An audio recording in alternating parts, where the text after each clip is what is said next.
दोस्तों नमस्कार। नोटबंदी ने इस देश की अर्थव्यवस्था का बंटाधार किया। असंगठित क्षेत्र में जुड़े इस देश के बहुसंख्य तबकों की नौकरी चली गई, लोगों के पास पैसे नहीं बचे और उसके बाद जीएसटी ने व्यापारियों का बंटाधार किया। उसको संभालने की परिस्थिति में सत्ता कभी आ नहीं पाई। इस देश के भीतर जो भी निर्णय लिए गए और लाल किले के प्राचीर से ना जाने किस किस मौके पर क्या क्या कहा गया, जो ऐलान किया गया वो जमीन पर उतरा नहीं। यहां तक कि गांव गोद लेने तक का मामला इस देश की सियासत को अच्छा नहीं लगा। इस देश के भीतर में जो भी योजनाएं बनी वह राजनीतिक तौर पर ज्यादा थी, गवर्नेंस के तौर पर शून्य थी। और यह परिस्थिति पहली बार विपक्ष जिस तरीके से समूचे देश में उठा रहा है और कटघरे में देश के प्रधान सेवक को खड़ा करने से अब चूक नहीं रहा, तो यह सब कुछ यूं ही नहीं है या यह सब कुछ आसान नहीं है मौजूदा सत्ता को पचाने के लिए। बात तो प्रधानमंत्री की डिग्री तक भी आकर खड़ी हो चली है, मामला अदालत तक गया है और राजनीतिक तौर पर उस पर भी शोर हो चला है। वाकई डिग्री फर्जी तो नहीं, और डिग्री फर्जी नहीं तो फिर असली डिग्री क्यों नहीं दिखाते हैं। एक राज्य के मुख्यमंत्री अगर इन बातों का ऐलान खुले तौर पर करने लगे और सियासत में अब उन गड़े मुर्दों को उखाड़ने से, बीजेपी को कटघरे में खड़ा करने से विपक्ष चूक ना रहा हो, तो यह सब कुछ यूं ही नहीं हो रहा है। राहुल गांधी को लेकर जिस तरीके से फैसला दिया गया और उसके बाद की परिस्थितियों ने जिस तरीके से इस देश के विपक्ष को अंदर से झकझकोर दिया कि आप अगर डर जाएंगे तो खत्म हो जाएंगे, मसला इतना भर भी नहीं है।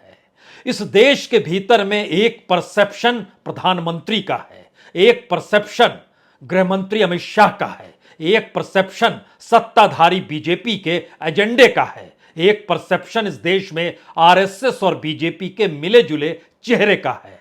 लेकिन ये तमाम परसेप्शन धीरे धीरे चुनावी जीत हासिल करने के बाद प्रधान सेवक के इर्द गिर्द सिमटते चले गए। और जब राहुल गांधी पर निर्णय लिया गया, उसके बाद विपक्ष अगर एकजुट नजर आ रहा है और विपक्ष के भीतर भी वही तेवर खड़े हो गए हैं जहां कल तक वह घबराता था, तो क्या राहुल गांधी को लेकर जो मजिस्ट्रेट का फैसले के बाद जो संसद के कार्यालय के जरिए जो दस्तावेज निकले और उसके बाद सदस्यता रद्द कर दी गई, सरकारी मकान छीन लिया गया और राहुल गांधी या कांग्रेस ने कोई अपील अदालत में नहीं की है, यह मैसेज क्या समूचे विपक्ष को एकजुट कर रहा है? या देश के भीतर एक मैसेज जा चुका है कि जो कुछ हो रहा है वह सही नहीं है? और यही वो परिस्थितियां हैं जिसमें समूचा विपक्ष अपने अपने वोट बैंक को जो समेटे हुए है वो छत्रपों के तौर पर ही क्यों ना हो, लेकिन वो भी समझ रहे हैं कि वोट बैंक उनका खिसक जाएगा अगर आज वो खड़े नहीं हुए। ममता बनर्जी की आवाज सुनिए, बीते 10 दिनों में आपको कुछ बदली हुई दिखाई देगी। तेजस्वी की आवाज सुनिए, उनके तेवर और तलखी इस दौर में बढ़ चुके हैं।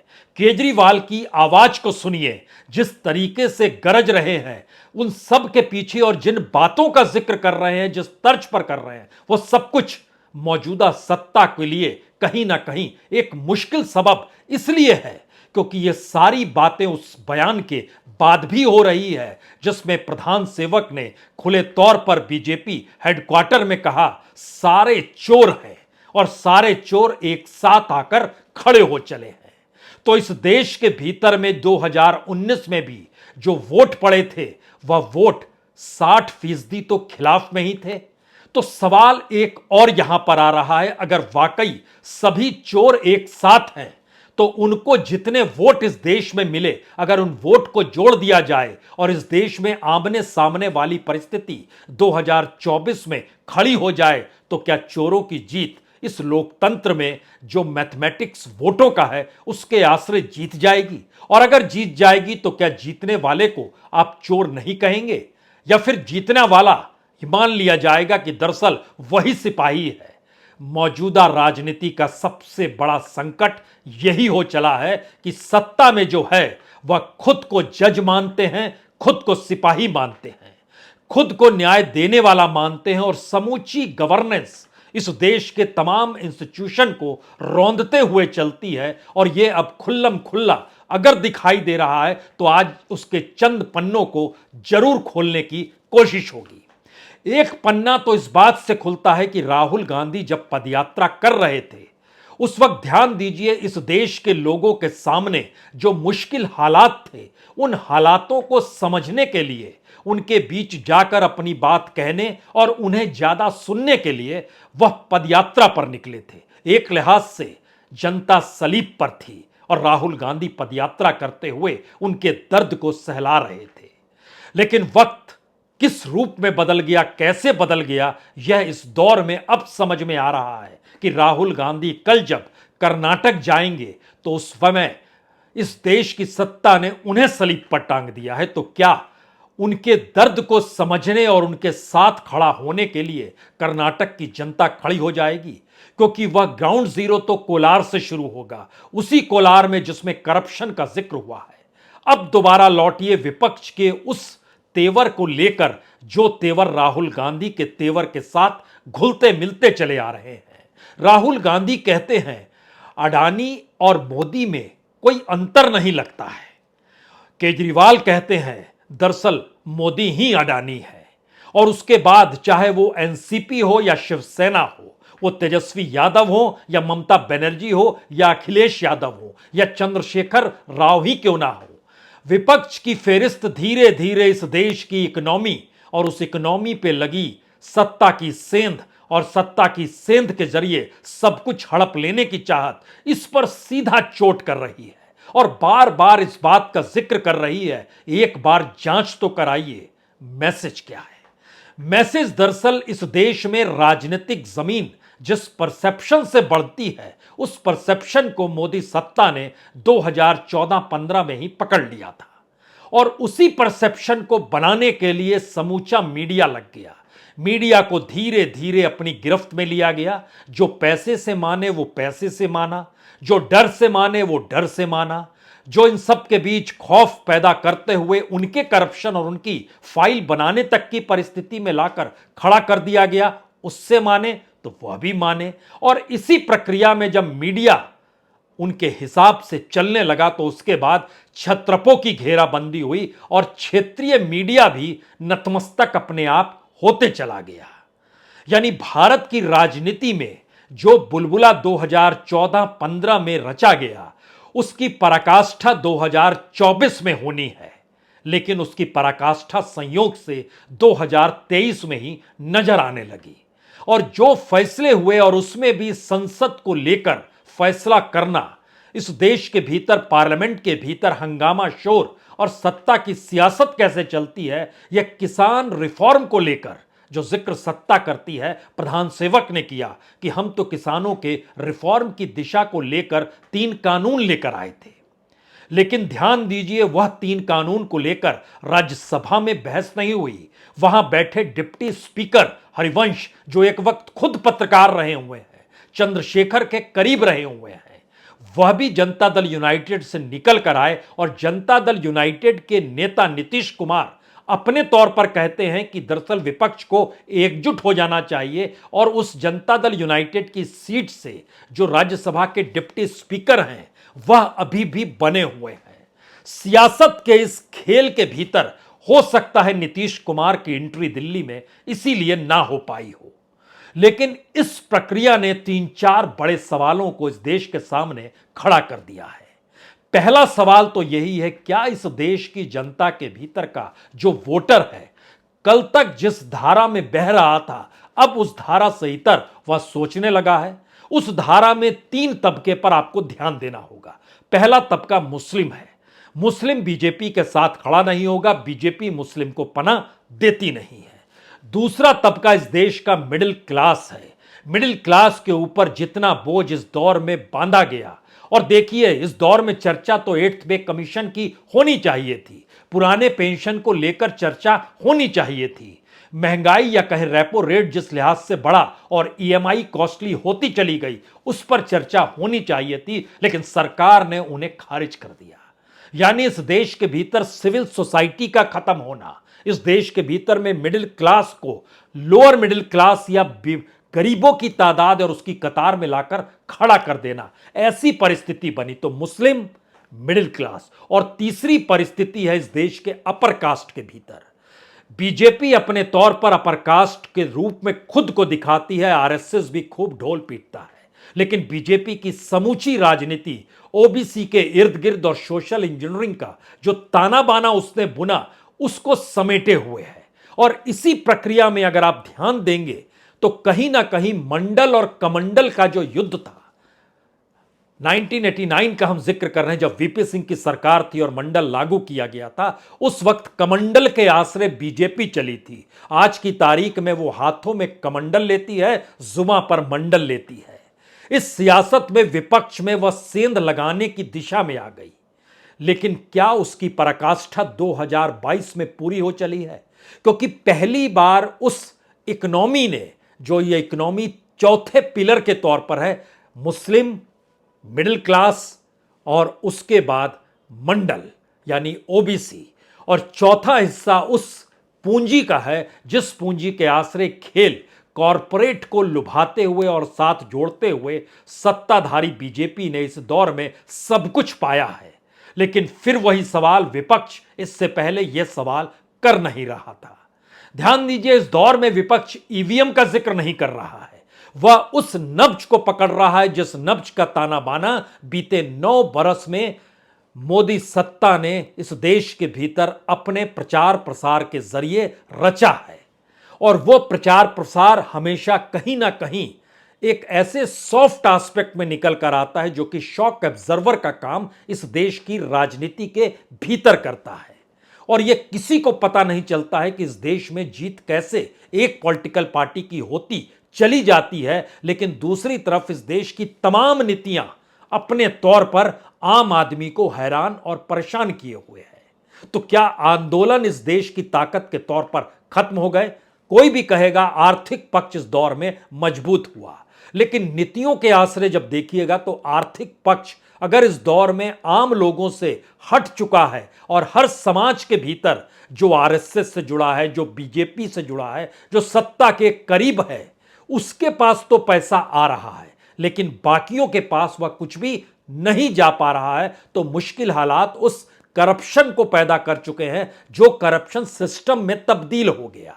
यह आवाज भी पहली बार आपको विपक्ष के मूड से अलग अलग रैलियों में सुनाई देगी। यानी मोदी सरकार करप्ट है कोई पहले कहता नहीं था, अब आवाज सुनाई देने लगी है। मोदी सरकार कॉरपोरेट की रक्षक है और उसमें मित्रों को लेकर ही नहीं बल्कि उन्होंने अपनी पूरी पॉलिसी को ही इसी रूप में निर्धारित किया है जहां कॉरपोरेट का हित सदे पहले कम बोला जाता था, अब खुलकर बोलने की स्थिति में इस देश का विपक्ष आ चुका है।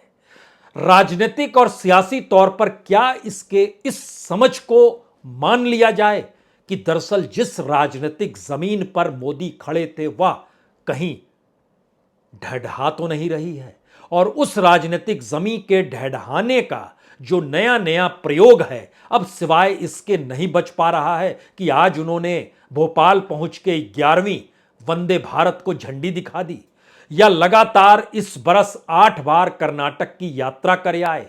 बीते 7 महीनों में मध्य प्रदेश को लेकर भी उनकी यात्राओं का सिलसिला लगातार जारी है। तो क्या इस देश की गवर्नेंस उस राजनीति को ही देख रही थी जो चुनावी जीत के लिए प्रधानमंत्री की मौजूदगी को बहुत शानदार तरीके से जश्न में तब्दील करती थी? हो सकता है, लेकिन सवाल है ये हो सकता है वाला आलम पहले था जब विपक्ष के भीतर की जुबान बंद थी। ईडी दरवाजे पर, सीबीआई दस्तक दे रही है, आईटी के अधिकारी लगातार पहुंच रहे हैं। इसलिए ध्यान अगर आप दीजिएगा तो किस रूप में इस देश की समूची परिस्थितियों को कॉरपोरेट के अनुकूल इन एजेंसियों के जरिए कैसे किया गया, यह भी पहली बार खुले तौर पर प्रधान सेवक को कटघरे में खड़ा करने से कोई कतरा नहीं रहा है। जीवीके, जिसके पास अंतर्राष्ट्रीय हवाई अड्डा मुंबई का छापा पड़ता है और वो हवाई अड्डा शिफ्ट अडानीज के पास। कृष्णपट्टनम पोर्ट आंध्र प्रदेश का, कैसे उनके यहां छापा पड़ता है, उसके बाद वह पोर्ट भी एक झटके में अडानीज का। कैसे इस देश के भीतर में एसीसी और सीमेंट की जो दूसरी इंडस्ट्री थी, दोनों को कैसे लिया गया, अंबुजा और एसीसी को, उनके यहां किसने छापा मारा, तमाम दस्तावेज है। यहां तक कि मीडिया के दायरे में भी आकर खड़े हो जाइएगा तो क्विंट में छापा पड़ना, क्विंट का अडानीज के पास जाना, एनडीटीवी पर छापा पड़ना, एनडीटीवी का वहां चले जाना अडानीज के पास। यह एक ऐसा सिस्टम इस देश में चल रहा था जिस पर विपक्ष चुप्पी साधे हुए था। लेकिन राहुल गांधी जब खड़े हुए, और राहुल गांधी इस रूप में खड़े हुए कि मैं माफी नहीं मांगूंगा, और माफी मांगने की एवज में नहीं मांग रहा हूं तो कुछ भी कहूंगा तो पार्लियामेंट में कहूंगा, और इस देश के भीतर अगर पार्लियामेंट में ही बोलने की इजाजत नहीं है, तब तो सवाल लोकतंत्र का है और लोकतंत्र कटघरे में है। यह सवाल इससे पहले विपक्ष नहीं बोलता था, कांग्रेस और राहुल गांधी जरूर कहते थे। लेकिन इस तेवर ने, यह तेवर कह सकते हैं दोनों तरफ से उभरा होगा। राहुल गांधी खड़े हुए तो सत्ता भी पाठ पढ़ाने की दिशा में आ गई, लेकिन उसका पाठ पढ़ाना दरअसल उसके पास सत्ता है उस ताकत का प्रतीक था। उसके पीछे कोई रूल ऑफ लॉ नहीं था। या रूल ऑफ लॉ को कटघरे में खड़ा करने की स्थिति में कांग्रेस खुले तौर पर आकर खड़ी हो गई और बताने लगी कि कैसे जिस मजिस्ट्रेट ने फैसला दिया उस अदालत में ये कैसे मामला खुला, कैसे खोला गया, कैसे पार्लियामेंट के भीतर राहुल गांधी ने जो कहा उसको कहने से सत्ता कैसे आहत हो गई।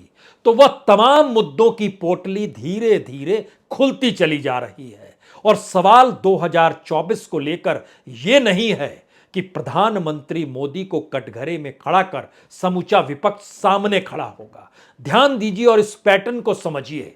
अगर करप्शन का मुद्दा मोदी सत्ता से जुड़ रहा है, अगर इस देश की ब्लैक मनी का मुद्दा मोदी सत्ता से जुड़ रहा है, अगर दुनिया भर में जो डील हो रही है राफेल से लेकर और बाकी माइंस को लेकर, हथियारों के समझौतों को लेकर, पोर्ट्स को लेकर, पावर सेक्टर को लेकर, उसके पीछे अगर मोदी सत्ता कहीं कटघरे में है और इन सवालों के दायरे में इस देश के भीतर जो इकोनॉमिक तरीके से कॉरपोरेट के हित में जो भी फैसले लिए गए और उससे जो परेशानी मुश्किल लोगों के साथ हुई, यहां तक कि कोर सेक्टर भी अभी भी उस रास्ते नहीं आ पाया है जिस रास्ते उसे होना चाहिए। और उसके बाद नए नए उपाय, चाहे रुपए में एक्सपोर्ट कीजिए, चाहे न्यू एक्सपोर्ट पॉलिसी बनाइए, चाहे एजुकेशन सिस्टम खत्म करके इस देश में न्यू एजुकेशन सिस्टम लाने का ऐलान कर दीजिए।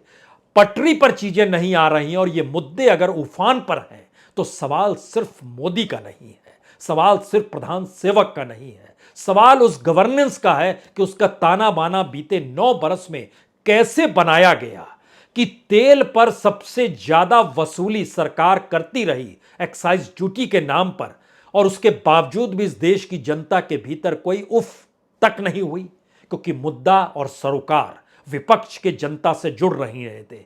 और जनता अगर अपने तौर पर धीरे धीरे खड़ी हो रही है, उसकी एक बेहतरीन निशानदेही आपको पश्चिम बंगाल से मिल सकती है।